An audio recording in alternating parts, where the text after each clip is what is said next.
Hey everyone, welcome back to Mindful English. I'm Sarah, and I'm sitting here in the studio with Liam. Hey guys. Sarah, before we dive into anything else, we have to acknowledge something really special that happened this morning. We really do. I've been looking at our channel dashboard all morning, and we officially hit 100 subscribers today. 100! I know in the massive world of the internet, people usually celebrate 1 million subscribers or 100,000, but to us, knowing there are 100 real, curious people choosing to listen to this podcast, choosing to show up for their own growth, that genuinely means the world to us. It feels like we are building a real community. It really does. And we wanted to do something special to celebrate. So today, we're going to walk through one complete, perfectly normal day of a working adult. From the moment you open your eyes to the moment you go to sleep. And we're going to do it together, just chatting back and forth, the way native speakers actually talk. So whether you're commuting right now, doing the dishes, or just taking a walk, just let this wash over you. Notice the rhythm of the day. Are you ready, Sarah? So ready. Let's start the day. It's 6:30 in the morning. The room is completely dark.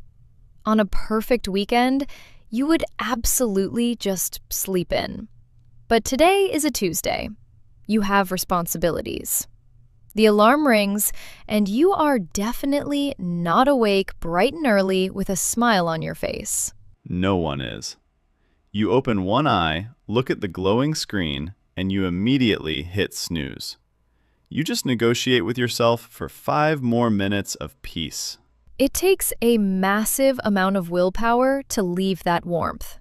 But eventually, the negotiations end. You just have to force yourself to roll out of bed. You really do. You stand up, and to instantly make the room feel a bit more organized, you pull the blankets up and make the bed. The air always feels a bit stale after a long night, so you walk over to the window and open it to air out the house. That rush of fresh air is exactly what you need. You walk into the kitchen, still half asleep, and the very first thing you do to feel like a functioning human being is brew a fresh pot of coffee. Just the sound of the machine and the smell of the beans starts to wake up your brain. You open the fridge, look at what you have, and you quickly whip up a quick breakfast. Nothing fancy, just eggs and toast. But then you look over at the kitchen sink and realize you forgot to do something last night. You have to quickly empty the dishwasher before you can even use a clean spoon. The endless cycle of dishes. You finish your breakfast, and then the rush truly begins. You walk back to your room and get dressed for work. You stand in front of the bathroom mirror, splash some water on your face, and put on some light makeup. Or, if you're running late, you don't carefully select an outfit. You just throw on whatever looks clean and professional. You grab your laptop bag, take one final deep breath, and head out the door. Now begins the commute. And this is where our patience is truly tested. You have 2 choices. You get into your car, hoping you left early enough to beat the traffic, but 9 times out of 10, you merge onto the highway and immediately get stuck in traffic. Sitting surrounded by a sea of red taillights, moving an inch every 5 minutes, it just drains your energy before the day even begins. Which is exactly why on some days, it is just so much easier to commute by subway. The subway is crowded, but it's so much more predictable. You finally arrive near your office building, but before you go in and face the day, you decide you need a little treat to survive the morning. You swing by your favorite local cafe. Or you stop by the bakery on the corner. You order your drink, and while you wait, you make small talk with the barista about the weather or the weekend. It's just a nice, gentle way to ease into the morning before the real work begins. You take your coffee, walk through the glass doors of the office building, and say hello to the receptionist. You walk over to your chair, put your bag down, and settle in at your desk.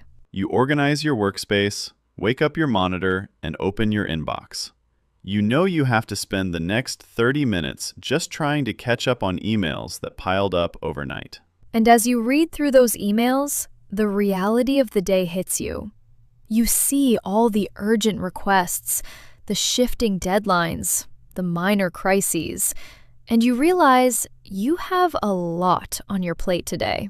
You don't have time to slowly warm up or chat. You just have to hit the ground running.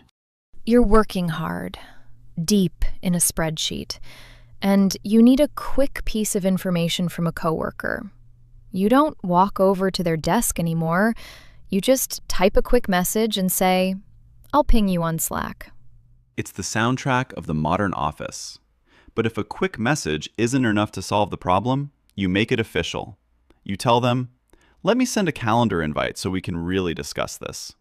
But things never go exactly as planned. Your previous task takes way too long, and you realize you aren't going to make the meeting on time. So you message your team and ask, "Can we push the meeting back by 30 minutes? Or, on the flip side, if a client suddenly needs to talk sooner, you have to scramble and ask your team, "Can we move the meeting up?" You adapt. The time is finally set. You spend an intense hour trying to put together a slide deck or put together a presentation so you look prepared for the meeting. And when it's finally time, you put your headset on, check your lighting, and hop on a video call. Or you jump on a Zoom call, and the very first thing you hear, without fail, is someone frantically saying, "Hey, you're on mute." Every single time. You unmute yourself, apologize, clear your throat, and say, "All right, let me share my screen." You get through the meeting, answer all the questions, and look at the clock. It's finally lunchtime. If you're trying to be financially responsible this month, you walk to the kitchen and heat up leftovers from last night's dinner. Or if you just need to get out of the building to clear your head, you use your lunch hour to run errands. You walk to the bank, pick up a prescription at the pharmacy, just accomplish those little life tasks. And if you're incredibly busy with deadlines, you might just grab a quick bite at your desk. But honestly, even on the busiest days, everyone desperately needs a change of scenery. You have to breathe different air, even if it's just for 10 minutes. But when you come back from that lunch break, the hardest part of the workday begins. You sit at your desk, and your body redirects all its energy to digestion. You slip into a massive, unavoidable food coma. Your eyes get heavy. Or maybe it's just pure mental exhaustion from putting out fires all morning. You stare blankly at your screen and realize you have completely hit a wall. You have zero mental energy left. When that happens, you have to physically move. You stand up, telling yourself you just need to stretch your legs. You walk over to the kitchen to get some water, and naturally, you end up getting into some water cooler chat with your coworkers. And speaking of coworkers, the workplace is full of such distinct, fascinating personalities. You might be chatting with the new marketing director. He's in his late 30s, and today he skipped shaving, so he's sporting a little stubble. He has a very slim build and a really great sense of style. He's always incredibly well put together. His clothes fit perfectly, his presentation is flawless, and when you talk to him, he greets you with this really warm smile. You can tell just by watching him work that he's a real go-getter. But despite his ambition, he isn't arrogant at all. He's incredibly down to earth. Even though his mind is working a mile a minute and he's as sharp as a tack, his energy is very calm and easygoing. Though, if we're being completely honest, you've noticed he can be a bit of a perfectionist when it comes to the formatting of the weekly reports. We all have our quirks. And then another coworker walks into the kitchen to grab coffee. She usually wears her hair in a ponytail. Today, she looks absolutely exhausted.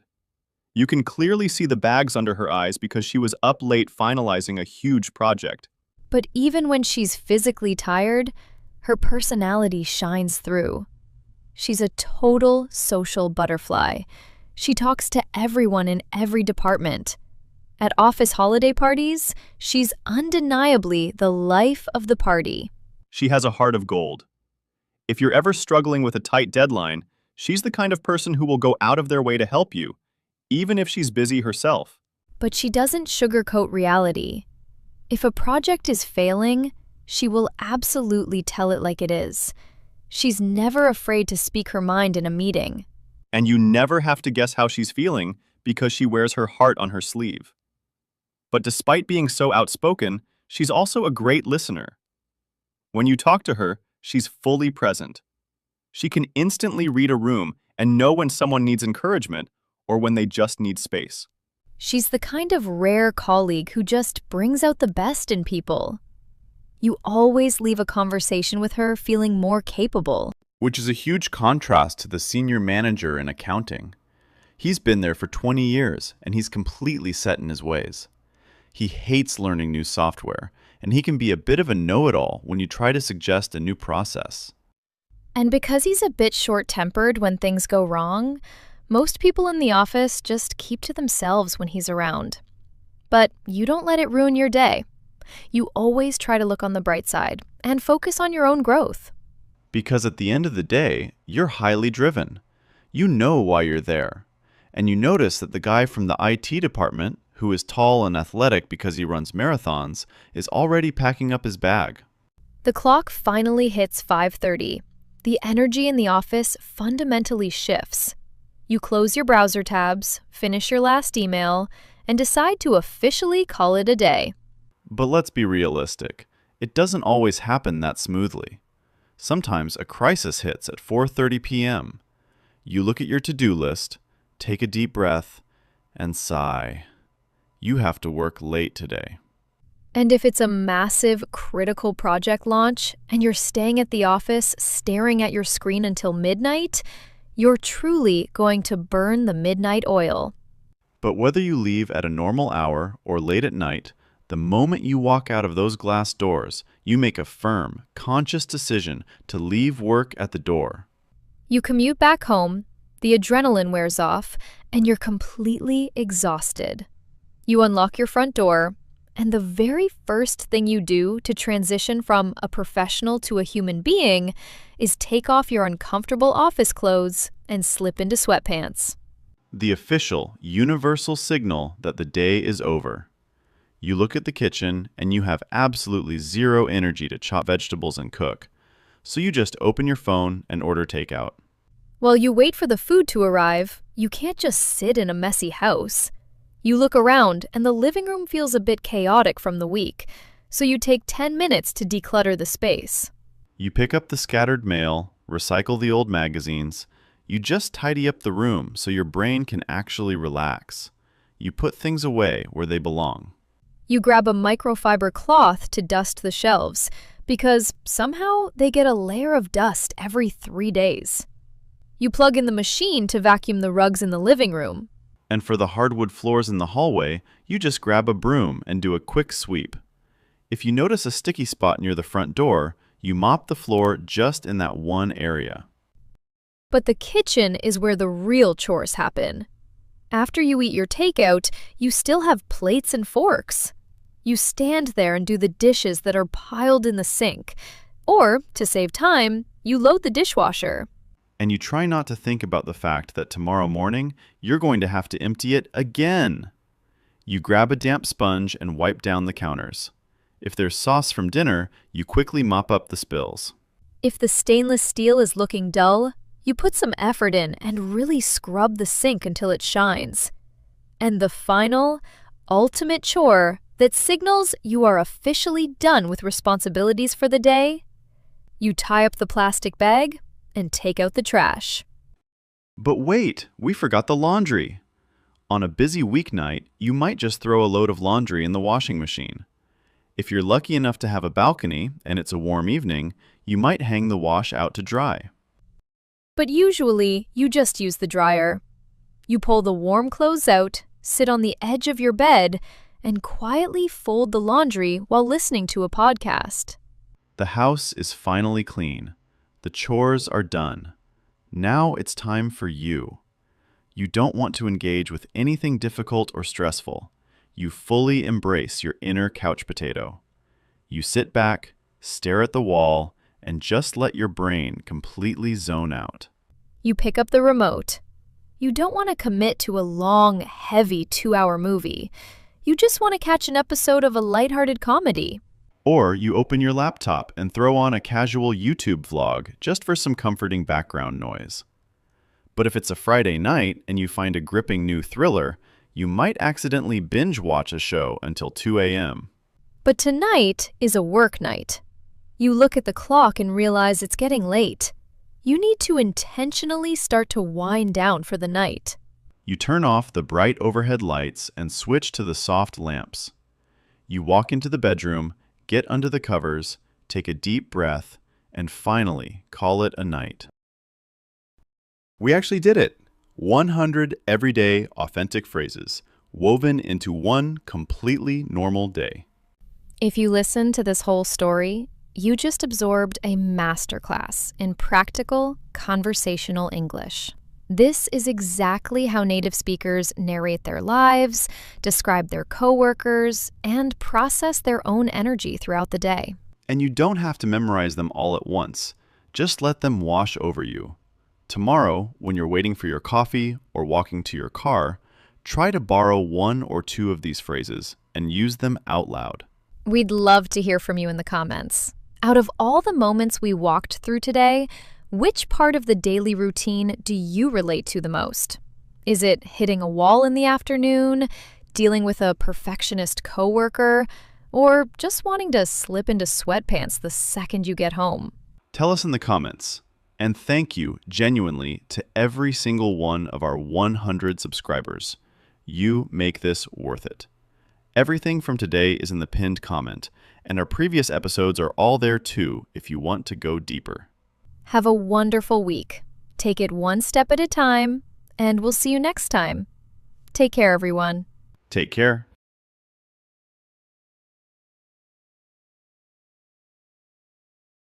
Isn't this view incredible? Yes, the sunset is magical. I could ride this train forever.